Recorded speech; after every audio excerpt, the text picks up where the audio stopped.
Hello दोस्तों, ये कहानी कुछ सच्ची घटनाओं पर आधारित है। इस कहानी से आपको सतर्क रखना है कि कैसे कुछ महिलाएं हमारे समाज को बदनाम कर रही है, साथ ही साथ बहुत किसी की जिंदगी के साथ खेल रही है। इस कहानी को ध्यान से सुनिए और समझिए और सतर्क रहिए।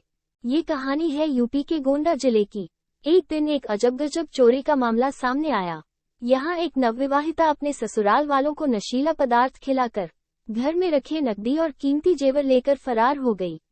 यह जब ससुराल वालों को होश आया तो उनके पैरों तले जमीन खिसक गई। उन्होंने फौरन पुलिस में इसकी शिकायत दर्ज कराई। बाद में पुलिस ने आरोपी नवविवाहिता को अपनी गिरफ्त में ले लिया। उसके साथ 4 अन्य लोगों को भी गिरफ्तार कर लिया गया। मामला कुछ ऐसा हुआ कि खड़गपुर थाना क्षेत्र के निवासी बृजभूषण पांडेय की शादी नहीं हो रही थी। तब जोखू नाम के एक बिचौलिए ने लखीमपुर खीरी की मीना नाम की युवती से बीते मार्च को धूमधाम से उसकी शादी करा दी। कुछ दिन बाद को शादी वाले घर पर कुछ रीति रिवाजों से जुड़े कार्यक्रमों का आयोजन किया गया था। इस कार्यक्रम में नवविवाहिता मीना का तथाकथित भाई और दूसरे साथी भी शामिल हुए। अगली रात मीना ने अपने पति और उसके परिजनों को खाने में नशीला पदार्थ खिलाकर बेहोश कर दिया। फिर अपने साथियों के साथ मिलकर शादी का सामान और लाखों रुपए के जेवर लेकर फरार हो गई।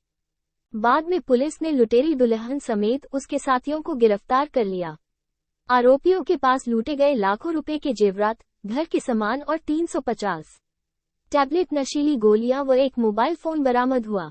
इन ठगों ने पूछताछ में स्वीकार किया कि उनका एक संगठित गिरोह है, जो रुपयों के लिए तरह तरह के तरीके अपनाकर ऐसी घटनाओं को अंजाम दिया करते हैं।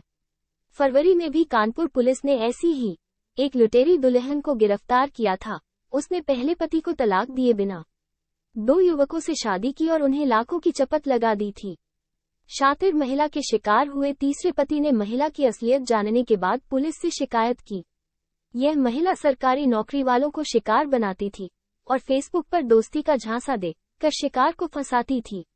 वो सरकारी नौकरी वाले युवकों को प्रेमजाल में फंसाने के बाद उनसे शादी करती थी और शादी के कुछ समय बाद वो अपने पति से पहले लाखों रुपयों की डिमांड करती थी।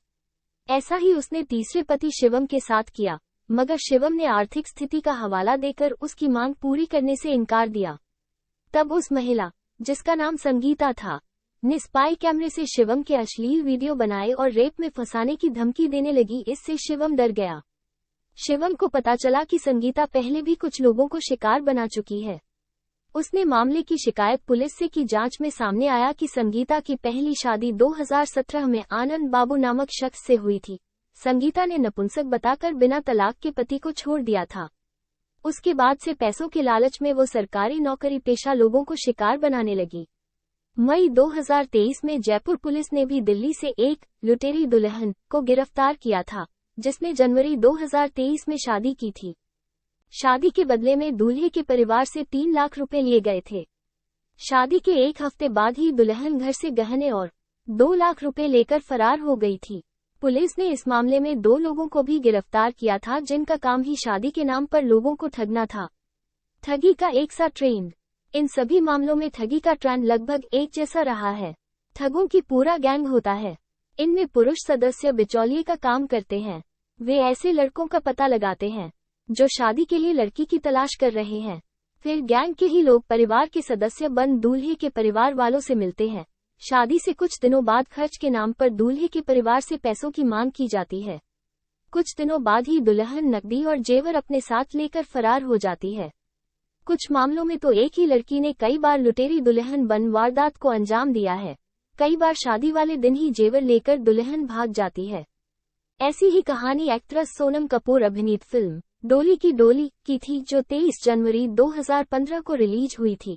इस फिल्म में सोनम लुटेरी दुल्हन बनी थी। फिल्म में सोनम एक ऐसी लुटेरी दुल्हन के किरदार में नजर आए जो पैसों के लिए शादी करती है और फिर लड़के को धोखा दे देती है। सोनम ने फिल्म में एक छोटे शहर की लड़की का किरदार निभाया था, जिसके सपने बड़े थे।